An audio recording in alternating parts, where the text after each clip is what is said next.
All right. Hello, everyone. I think, yep, it's 5 o'clock, so I think we're going to get this show on the road for tonight. So thank you all for that came to it. My name is Brandon Snyder, and I will be the moderator for the Small Businesses Forum tonight. And I reside in the town of Jamestown and grew up on a small family farm in Hazel Green. Currently, I am a student at the University of Wisconsin-Platteville, majoring in history and minoring in political science. Just for a few structure notes, just a reminder, everyone will be muted to prevent feedback in the background. This will make the forum go a little bit smoother. And so first off, we will have the candidate's opening statement. And then second, they will explain some of the current issues that small businesses encounter within the 49th district. And after they explain those issues, a majority of the time will be asked for specific questions to that. Please use the chat bar to ask your questions. Then my job as the moderator will to relay those to Sean. And then this will be around 15 to 20 minutes pertaining to the small businesses. And then after that time is set up, there will be time for questions that you may have for the candidate that does not pertain to small businesses or questions that you did not ask during the specific time for small businesses. If there are any other questions that are not answered after this forum, please let me or the candidate know shortly right after. After the time for questioning is up, the candidate will present their ending statement. So now I will introduce Sean. Sean Murphy Lopez was raised on a beef cattle and hog farm in rural Iowa, but his parents declared bankruptcy during the 80s farm crisis. This created a hardship and affected his family financially and personally. Following a divorce, his mother got a factory job and raised him and his two sisters in Missouri. Later on, Sean studied elementary education at the University of Iowa. He worked in the public school system in his 20s, then shifted to transportation as a career. He worked for the Minneapolis Public Works Department as a planner for 8 years. His effort contributed to the city being known as one of the most bicycle-friendly in the country. Sean and his husband moved to Richland County to his rural roots in 2014. The 80-acre grass farm they own has nurtured pigs organically and housed their foster children near the small village of Yuba, population of 70. They are currently operators of the newly renovated Yuba State Bank apartments and are currently in the process of restoring their 1915 farmhouse. Sean has a background within the Richland County community. He was elected as a county supervisor in 2018 and currently serves on the UW Agriculture and Extension and Land Conservation Committee. He also chairs the Finance and Personnel and Rules Committees. Without further ado, I am pleased to welcome Sean Murphy Lopez, who is running for the 49th District Assembly. All right. Thanks, Brandon. Can you guys hear me okay? Okay, great. And I just want to first thank Brandon for moderating this. It's so nice of him to do this. And then also thank all of you for coming to it. I just want to mention that this is being recorded, and then we're going to use certain parts of this, and then we'll share this at a later time on our Facebook page. So just don't want anyone to be surprised by that, and just let us know if there's any issues with that, especially when we're done. Okay, so just to give a little background on how we got to this meeting today. So revitalizing small businesses is really one of the top 3 concerns of our campaign, and the other 2 are revitalizing small farms and small schools. And as Brandon mentioned, my background is in rural life. I was raised on small farms, I went to small schools, and I grew up shopping at small businesses with my family. And this past weekend, I was out there, a few of you know this already, delivering yard signs all over the 49th, which covers all of Grant County and then parts of Richland, Lafayette, and Iowa counties. And I was surrounded by this major motivator for why we're doing this campaign and why I'm running for state assembly. And I'm just gonna show you what I saw here. So I'm going to share my screen. I took some pictures.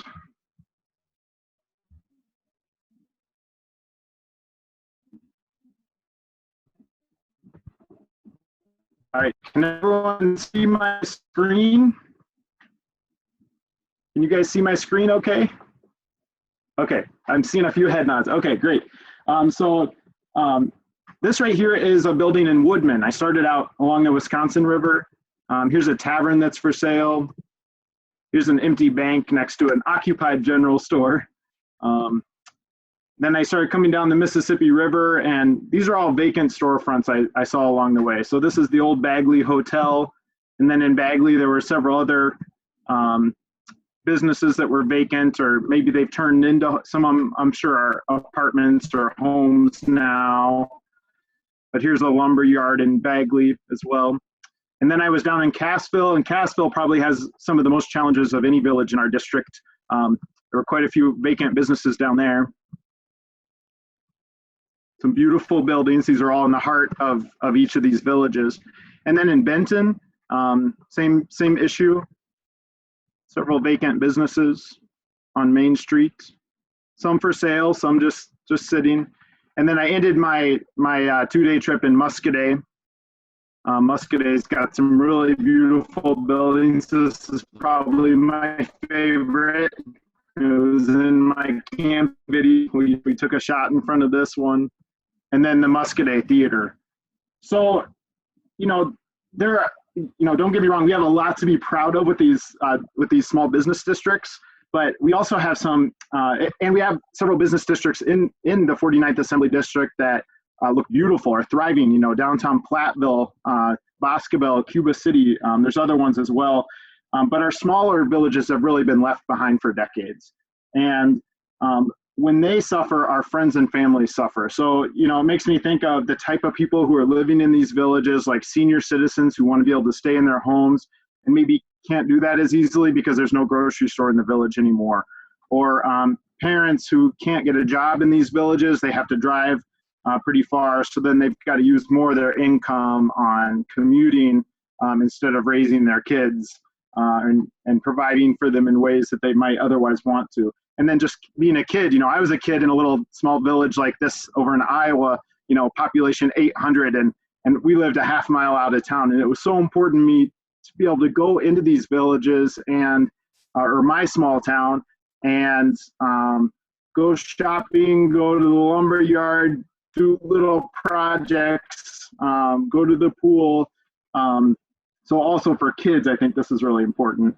So in my opening remarks, I'm going to focus on one of the ideas we listed on our campaign website for how we can provide incentives for working and retired people to invest in small businesses. And this is one idea that I have for state government. So over the past decade, our state government has really focused on manufacturing and how we can get more manufacturing jobs. And while manufacturing jobs have increased, it's come at a large cost, and it hasn't helped our small villages for the most part. So in the state, this program is known as the Manufacturing Tax Credit. And in 2017, this was a $210 million tax credit. I'm going to go to the next slide here.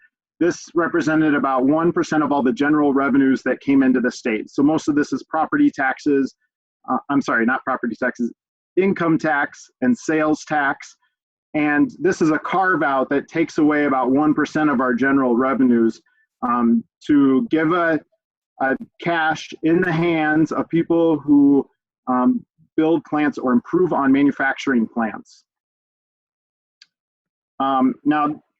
This is the tax form that people fill out, and this is about how much income these people made. So the $210 million, it's a complicated chart, but at the very bottom you'll see $210 million circled in green, and about 2% of all of that $210 million went to people who made $100,000 or less. And even if you think about, and that's a lot of money out in these rural areas to be making, even if you say $250,000 a year, 5%, only 5% of the tax credit went to people who make less than $250,000 a year. And 95% of it went to this group of people who make $250,000 up to $35 million a year.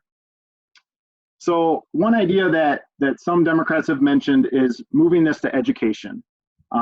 But what if instead we looked at, and you can see the aid that we send to K-12 schools in Wisconsin. It's $5.6 billion a year. It's a third of all those general revenues, so it's a big chunk. What if instead we allowed small people in small towns who would invest in small businesses to take a tax credit for these little villages that really need to have some revitalization. So, you know, if you take a community like Boscobel and look at how beautiful its downtown is, you know, how can we create more of this in our other small villages in the district? So with that, and one big reason for this, I think this would really help, is because instead of moving the money to education, if we moved it to tax credits for people to reinvest in small businesses, that would help fuel our tax base. So it would create more sales tax revenue for the state. It would create more property tax revenue for local areas so that schools could be getting more money. So I certainly believe in education, and we need more funding for education. But I also think we really need to focus on these people who aren't making a lot of money. And, you know, people who make less than $250,000 a year, which does seem like a lot to a lot of people. It's a lot to me. But having those people get the tax credits for reinvesting in our communities.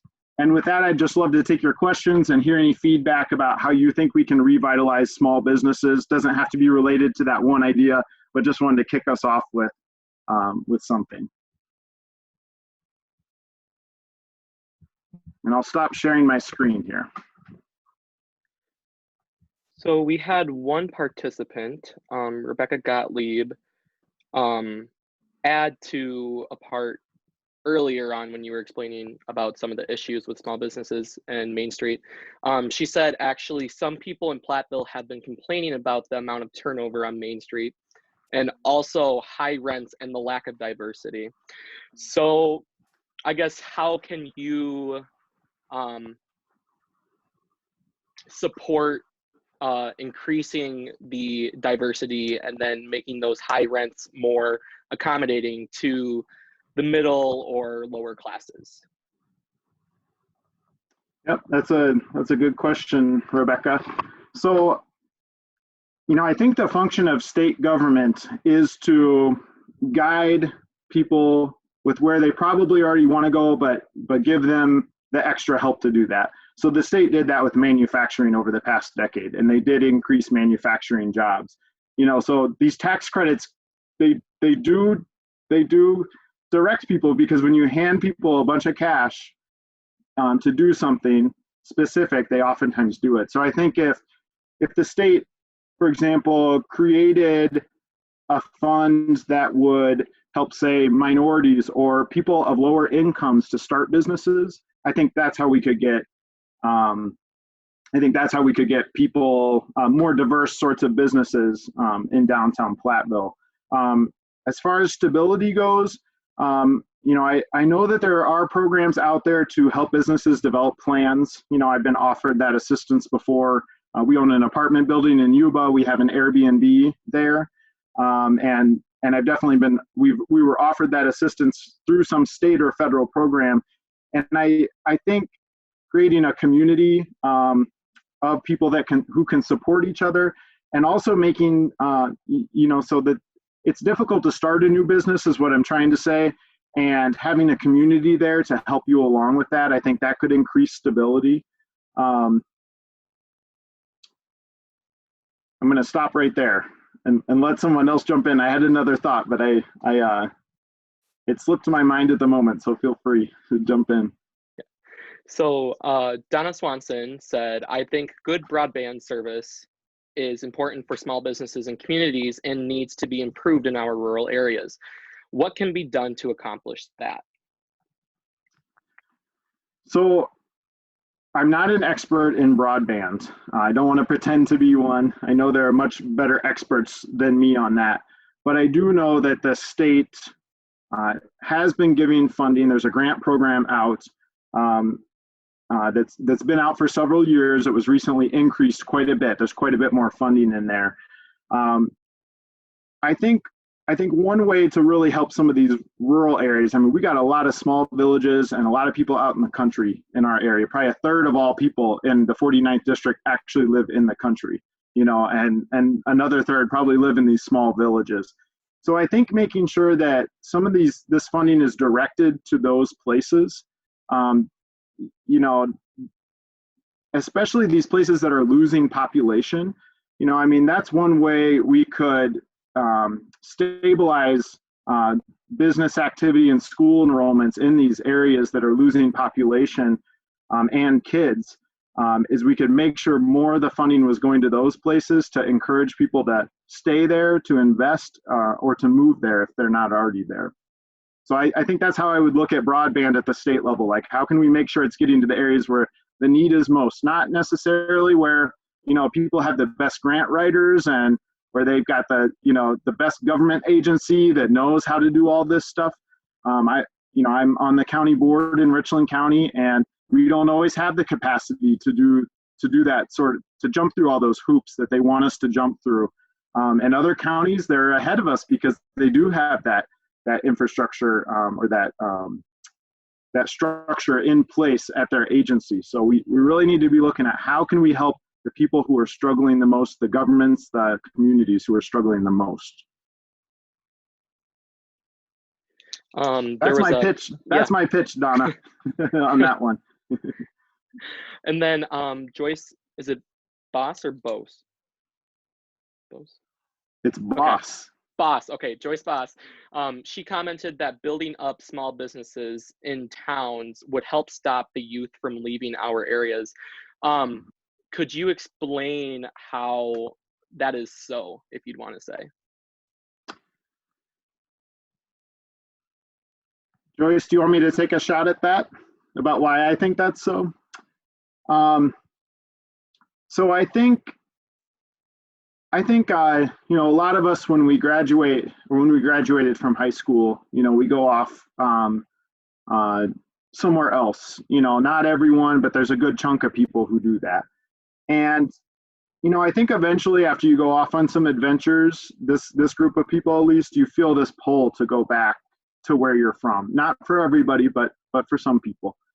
And when you go back to your hometown, you know, and it looks sad, it doesn't have enough energy or vitality on Main Street, that does influence you. And it even influences, I think, the people who live there. So I'll give you the example of my dad, who still lives in a small town in Iowa. You know, he said, you know, you got to go where the jobs are. You know, you got to go make a living. You know, so even these people in these small villages, they're encouraging their kids to go to the city, to make a living. And how great would it be if a parent could tell their adults, you know, 20 or 30 something kid, you know, I think you could come back here and make a living. Like, we want you to come back here. And so kind of just changing that conversation, I think, you know, if we can get enough people to take money out of their 401ks and invest it in property in these small villages, you know, that could help a lot of the people who are still there and who never left these villages, you know, so that they have more opportunity and can get a job on Main Street or at a home business or on the edge of the village. And even if it's in an industrial park, you know, wherever it is, I think we really need to start changing how we talk about our rural area, that we want people to stay here. We want young graduates to stay in Southwest Wisconsin. We think there's a future and a life here. And it's represented with our businesses. I had a question from somebody that could not make it tonight. Oh, and Brandon, sorry to interrupt. I just noticed a couple people are in the waiting room. So they are? Yep, Oh, I just admitted Dick Rundle. Okay. And then there's someone else, Gene Weber. I'm going to admit him too, so. It's my bad, I didn't see that. Oh, that's okay. Welcome, Dick and Gene. I had a question from somebody that couldn't make it tonight. They said, due to the COVID-19 pandemic, how will you as a candidate bring back small businesses that have decided to close their doors? Yeah, so with that question, I'm gonna share my screen again and pull something up here.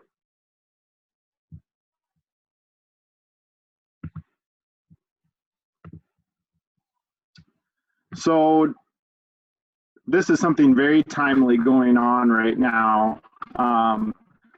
Obviously, if a business closes, that's different.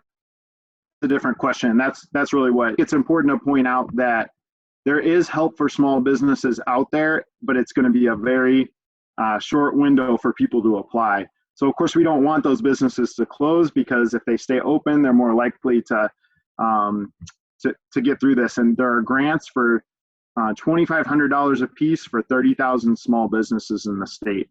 And these are being given through the Wisconsin Economic Development Corporation. And the grant application period is between next Monday, June 15th, and the following Sunday, June 21st, so a week. And these are defined as businesses with 20 or fewer full-time equivalent employees, including the owner. So I think it's really important to make sure people know about this, and that there is help for small businesses out there. Now, if we get to the point where a particular community, say in Platteville, 5% of all the small businesses closed down during the recession and stayed closed. By the end of the year, after I'm elected and I'm in the state legislature in January, and we've got problems out there, then I think we need to partner with the governor and with whoever's in the legislature, Republicans and Democrats, to figure out how we can incentivize businesses who want to reopen. So just like, tax credits were provided for manufacturers, or how we could create a tax credit program to get people to invest in small businesses in communities with declining population, maybe we need to create some sort of a incentive system to get those businesses back open and running. So I think that's how I would approach that. Certainly work with other people at the Capitol to see if that's feasible. That's going to be a good investment or return on money if we can get those businesses back open, because it will increase our sales tax and our income tax revenues. And that's what the state relies on to keep schools and the UW system and all the other services that the state provides, whether it's highways, corrections, health services is a huge one. We need that revenue, so we got to help those businesses open back up if they close. All right, and then we had another question from Joyce Boss. She said, and it kind of relates to the last question, but some of the small businesses lost money because of the virus. Will you work to help them get back on their feet? Yes, absolutely.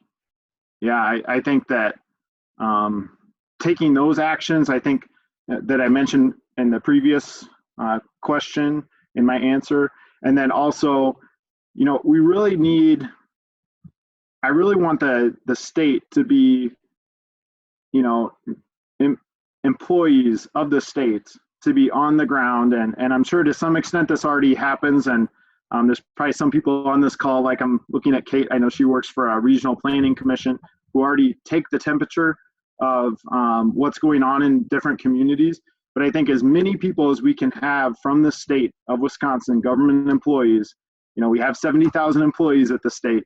So business is an important part of state government. Being out there in those communities, figuring out where are the businesses closed, can we get them back open, surveying, taking censuses to figure out where those are to see if we can turn that around. Awesome. And then we have a statement from Becky Miller. She said, when I started my mental health private practice in Boscobel, I found most available funding was tied to job creation. I would love to see more funding available to businesses who provide a needed service. So how would you go along with that statement? How would you further funding available to essential services such as mental health and other like physical health and counseling and stuff like that? Well, most businesses in our country, I'm sure this is true in Wisconsin as well, and in rural areas, they come from small business owners. Businesses that have 500 or more employees, or even 200 or more, these are very rare. Most of our economic activity comes from really small businesses. If you Google the Wikipedia article on small businesses, they talk about how something like, the biggest group of businesses in our country is, I think it's like 20 employees or fewer. So I think when the state government is trying to tell us that you've got to be creating 50 jobs or 100 jobs for us to give you any money, what they're saying is you better have some deep pockets and be willing to put that out there, and then we won't make you pay any taxes, or won't make you pay many income taxes. I think the rate is 0.5% compared to what we pay is 4 to 8%, depending on our income. And these manufacturers, they pay 0.5%, 0.5% tax on their income. I think what Becky is saying there is like, that leaves me out. If I'm not a job creator where I'm creating all those jobs, but if I'm starting a business, where I'm providing mental health services to rural people, why aren't you helping me also, or why aren't you helping me get a start? So I think we have to be real careful about how we're developing those tax credits at the state level to make sure that we are really, really helping, I want to say, the more common or regular situation, people who have smaller amounts of money to invest. I think those are the people we need to be focusing on. And there's so many services, on top of mental health too. I'm sure there's a lot of good ones we could brainstorm right now. So that it's those small businesses I think we need to be focusing more on.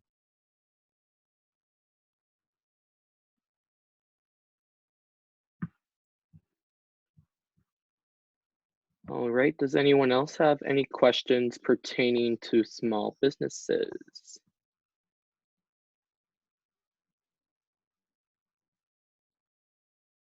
I see a comment in here from Kate that financing can be a roadblock. Local revolving loan funds can help bridge the gap. Letting people know about the various funds available is an important step. Yeah, Kate is an expert in this field, and sometimes when you are an elected official, you only got so many things you can say before people start tuning out. and I think educating people about what's already out there is a really important part of being an elected official. I think you got to educate people about the things that are already out there as well, on top of these ideas I'm mentioning.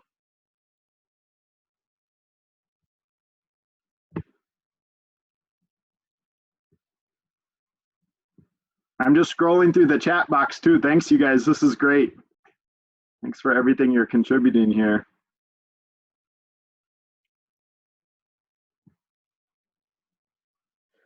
All right, so we are a little short of the 15 to 20 minute mark for specifically small businesses, but I can open it up to any other questions that people would like to ask Sean about any other topics that they would like, and that'll go for 5 minutes.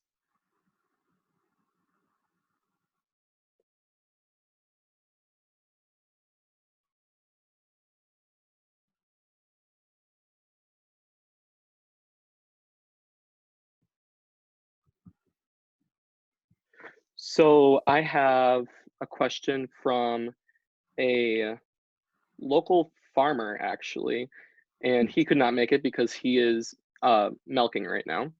And he was asking how small businesses will, if we invest so much in the small businesses, would it take away from our agricultural pride that we take in the 49th District Assembly? Could you see similar tax incentives to small farmers as well? Yeah, I think right now, the approach of the state has been, especially currently, the legislature is, we don't want to discriminate small versus large business. We're just going to support it all. And I'm sorry, small versus large farms is what I meant to say. And I think that's a little misleading. I my dad is a livestock farmer. He always has been since I was a kid. And I've seen consolidation. I'm almost 43 years old, and I've seen consolidation since the 80s, since I can remember. And I think a lot of people on this call probably have seen it or are in the process of seeing it. And I certainly think that agriculture is, it is a business. These are small businesses that are out on the countryside, all over the place. They're not always just in small towns. These are often those small businesses, just like Becky was mentioning. Sometimes it can be one person, two people, or sometimes it can be a family, siblings or aunts and nephews and uncles and nieces. So I do think farming is just as important, and actually a lot of those businesses on Main Street have probably not been able to survive because of all that consolidation in farming. So if you used to have 100 farms outside Bagley and now you only have 10 farms outside Bagley, well, that's only 10 families to support those businesses. So in order to make the business thing work, I think we've got to turn things around with farming. We've got to turn around this decline in the number of small farms. So I really see them going hand in hand with each other. And recently we published a press release, the campaign did, about how the state can be helping small farmers. And I think one of the ways they can be helping small farmers is making sure that the funding that comes from the Department of Agriculture is directed towards small farmers. If we continue to just pump money into farm expansions, all the small farmers will go out of business. The large farms that are here today, one day we'll think those are small, because there'll only be a few farms in every township. I mean, that's just the trend line. So I think we have to be, a lot of these people who got larger farms, I understand why they had to make a living. And I really sympathize with that. But I think the state can be helping set some goals about the types of farms we want. And I think they can work hand in hand with those businesses on Main Street and can help each other. All right. Probably ask one more question, but I would like to welcome Chris Marion, who is running for the 51st Assembly. Thank you, Chris, for joining this call. We really appreciate it. So I'm going to do this next question. Joyce Boss recently asked it, and Rebecca Gottlieb kind of supported it with her comment. But it says, considering what is going on nationally, it must be good to look at criminal justice reform, such as sentencing, decriminalizing marijuana, etc. But then Joyce Boss asked, would you support a bill that allows medical marijuana in the state, or even recreational? To add on. Sure. So handling the last question first, yes, I would support that. I think we have a lot to learn from other states who have already legalized marijuana, whether it's for medical or recreational purposes. I know there's some lessons to be learned. So I think that as a state legislature, along with the governor, and with the law enforcement community and the judicial branch, we should really look at how can we move in that direction and take care of some of the problems that they've encountered in those other states along the way. So that's the great thing about our country. There's 50 experiments going on all the time, and we can learn from those others who are out there ahead of us. But yes, absolutely, I'd support that. And then the first question, can you summarize that again, Brandon? I don't want to be reading here. I can't quite remember. Yeah, you're okay. So Rebecca Gottlieb had a comment saying, considering what is going on nationally, it should be good to look at criminal justice reform, such as sentencing, decriminalizing marijuana, etc. So Yeah. how would you contribute to reforming the criminal justice system within our own state? Yeah, so I think about, I might be a little off here on the number of jobs, but I think about 10 to 11,000 of our state employees, 10,000 out of 70,000 state employees are in the corrections business for the state. So obviously folks who work at the Boscobel prison are a part of that 10,000. And I think what we really need to be doing is figuring out how can we continue to improve our correction system so that we're rehabilitating people and making them part of the community again. So that might mean that we have fewer people sitting in prisons, and I mean not just the prisoners, but also the state employees, and more of them out in the community, figuring out how to get them to be part of the community again. That should be the purpose of our corrections system. It might even have the wrong name to it. I don't know if it should be called corrections. Sounds kind of old-fashioned to me. It should probably be called something more like rehabilitation, or some people can come up with a better name than me. But absolutely, I think we need to be doing that, but also then, yes, decriminalizing marijuana. You know, why are we sending all those people to a prison for something like that? That's just, there's some sentencing reform that I think would help a lot. You know, what we really want is we want people in our communities to be safe, and if we can help people deal with some of the issues that led them to harming others, I think that should be the goal of our correction system. All right, so that ends that time. Now we're going to move on to your ending statement. Oh yeah, what do I want to say?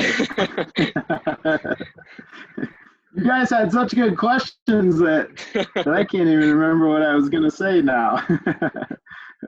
I'm just going to share my screen again. I'm just going to give a little bit of a, oh, looks like you disabled screen sharing. So if you could allow me to share my screen, Brandon. My bad. Oh, no worries at all. It's not a big deal. I'll try it again here. I just have to control the host settings. Take your time. I got to get my screen ready anyway.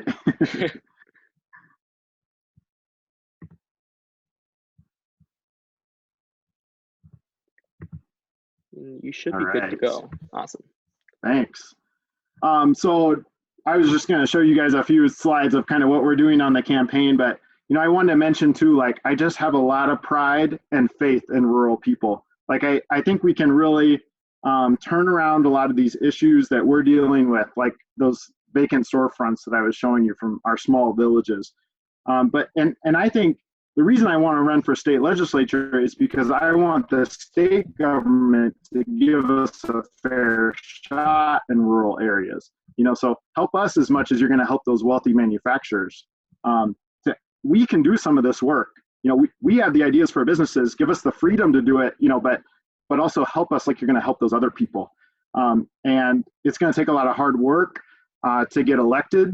It's going to take a lot of hard work once me and Chris do get elected to make a lot of these things happen. So I really need your help to spread the word. This image right here, these are the yard signs that we were handing out over. Whoa. Never mind, I gotta scroll to it now. I'll figure out how to do this eventually. Yeah, this is a plug for the campaign. These are the yard signs that we were distributing this weekend. If you guys know about anyone who wants a yard sign, I know people on, I can identify at least a few people on this call who did grab the yard sign, so thanks to you guys who did that. Also, our Facebook page, you know, you probably found out about this event through Facebook.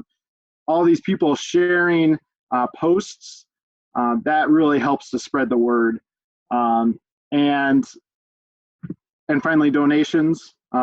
Small donors those are our foundation in this campaign. And I really do think we can win this race. We are a fiercely independent district. We vote with almost every winner at the federal and state level, whether it's Barack Obama, President Trump, Governor Evers, Governor Walker, either of the U.S. senators. So people in this district, they don't necessarily lean Republican or lean Democrat. They look at the issues and they want a good candidate. So let's make sure we're talking about issues in this campaign and that we win on issues. That's my final pitch for tonight, at least. Awesome. So that is going to conclude our forum for tonight. So thank you for everyone that could attend. Please stay tuned for other specific forum topics on the Sean Murphy Lopez for Wisconsin Assembly Facebook page. Utilize the page if you or any other people have questions for Sean. He will most likely answer them as soon as possible. We hope to see you again in the future events that we will be hosting. And this was authorized by Sean for rural Wisconsin. Have a great night. Brandon, and stay I want to sneak in just one other thing. We have been getting money daily through that Act Blue page I showed on a daily basis. People have been donating. And we also have a P.O. box now if people would rather send us checks directly. And it's all on the website. You can always ask me about any of this, but just wanted to mention how people are helping, and they are helping a lot. So it's so appreciated. Yeah, so that concludes our forum for tonight. Thank you, guys. Thanks, everyone. Great to see you all. Thanks, Brandon. No problem, Sean.